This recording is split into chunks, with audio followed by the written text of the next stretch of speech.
Number one. Ni longtemps, longtemps, longtemps. Trop longtemps, longtemps, longtemps. Toute la semaine, c'est toujours celle tra-la-la. Ni longtemps, longtemps, longtemps. Trop longtemps, longtemps, longtemps. Si ma base ou t'es malade. Bonsoir à tous et bienvenue dans notre édition régionale. Voici nos principaux titres. La proposition de loi. Et puis demain, le duel très attendu entre François Hollande et Martine Aubry, les primaires socialistes.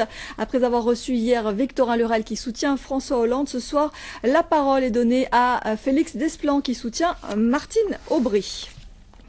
Les yaourts et les boissons produits en Guadeloupe resteront plus sucrés que les produits similaires fabriqués dans l'Hexagone. La proposition de loi du PS visant à interdire au 1er janvier 2013 leur vente n'est pas passée.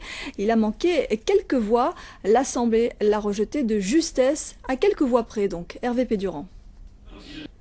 Et en effet, cette proposition de loi défendue et portée par le député Victorin Lurel n'est pas enterrée pour autant. En tout cas, c'est ce qu'a indiqué ce dernier. Il entend transmettre sa proposition aux mains de sénateurs guadeloupéens. On l'écoute, il répond à Thierry Philippe. Et en bref, la grève aux eaux claires est terminée. Les salariés de la clinique ont décidé de reprendre le travail après qu'un accord ait été signé pour les négociations annuelles obligatoires de 2011. Accord signé entre la CGTG et la direction.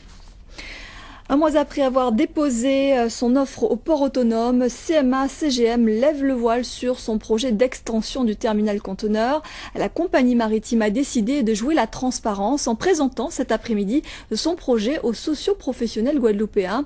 Elle n'a pas forcément convaincu. Détails et précisions avec Eric Schimpfling. C'est officiel, le FIP, le Fonds d'investissement professionnel pour l'outre-mer, est disponible. Il se nomme Jeune Cap Outre-mer. La CCI, le MEDEF, l'Association des moyennes et petites entreprises et les représentants de Generis Capital Partners ont signé les accords de création de ce fonds d'aide aux entreprises de Guadeloupe.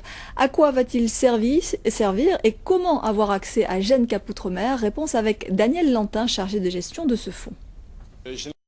Voilà, Daniel Lantin qui était interrogé par Bergette de Saint-Jacob et Bruno Pencio-Villon.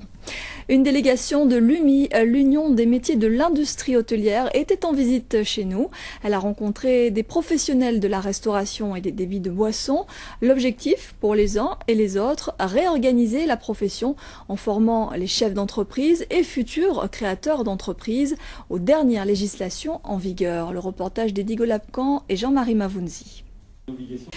Environnement, nous les avions laissés il y a une quinzaine de jours, juste après leur capture et en pleine reproduction. Aujourd'hui, les bébés se portent bien et les larves de coraux sont en pleine expansion. Sous haute surveillance à l'aquarium du Gosier, elles sont bichonnées par de nombreux scientifiques qui se relaient quotidiennement à leur chevet. Le feuilleton se poursuit et Rémi de France nous en fait le compte-rendu. Si les structures d'accueil pour les personnes âgées sont insuffisantes en Guadeloupe, les initiatives, en revanche, ne manquent pas. À Sainte-Anne, par exemple, l'association Astropique 2000 a mis sur pied un accueil de jour pour les personnes âgées et leur propose toutes sortes d'activités et en premier lieu le sport. Le reportage de François-Joseph Housselin et de Daniel Quérin. Du nouveau dans le monde de la forme, le fitness est en constante évolution et la Zumba fait de plus en plus d'adeptes. Ce nouveau concept mêle à la fois l'aérobic et la danse latine. Les États-Unis et la France l'ont adopté et la Zumba débarque en Guadeloupe. Ludivine Guillolet et Christian Danca. Littérature maintenant avec un ouvrage à découvrir, De l'ombre à la lumière de Christian Langou, un livre qui nous plonge dans le quotidien d'un couple et d'un chef de famille en particulier en proie à ses démons, alcool et infidélité. Lise Dolmar, Bruno Pencio-Villon. Voilà, l'ouvrage est paru aux éditions Panthéon et demain vous avez l'opportunité de rencontrer l'auteur à 18h30 à la salle Rémy Nassouta à Pointe-à-Pitre. Avant de nous quitter, je vous rappelle l'une des principales informations de cette édition.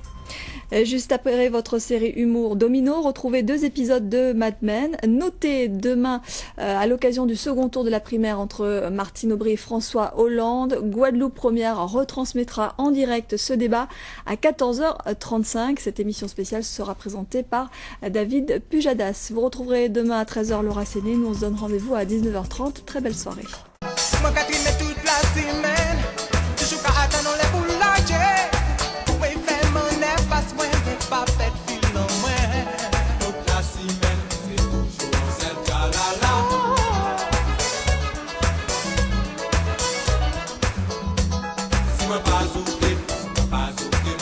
malade.